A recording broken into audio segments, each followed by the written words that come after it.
Welcome guys, today we're making spiced pumpkin soup and it's pretty easy, so let me show you how to make it.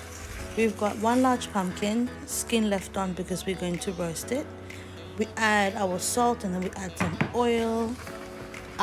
Make sure you're preheating your oven in the meantime. Once you preheat your oven and you put your pumpkin in, it's 30 minutes and you say goodbye. We've got garlic, we've got coriander, we've got star anise, and then we've got 2 brown onions, and then we also got a stick of cinnamon.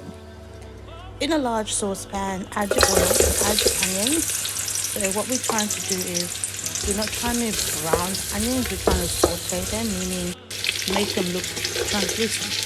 We add our garlic before the onions become translucent for more, aroma in the house. And then we add our spices. We're gonna let that cook down until you can smell the aroma and also the onions are translucent like that.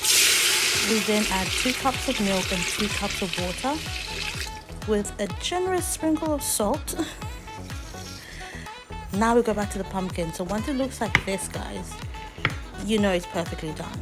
Add it back into your pot after peeling it off. So see how mine's very roasted? That's what I like mine to look like. Generally, you're not meant to look like everything up to here is very self-explanatory. I'm making soup to watch.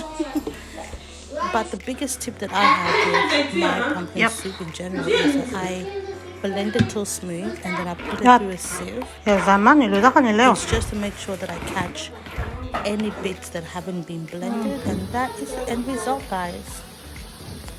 Look at that silkiness. And then you just dish it up with extra cream and bread if you like. See you guys in the next video.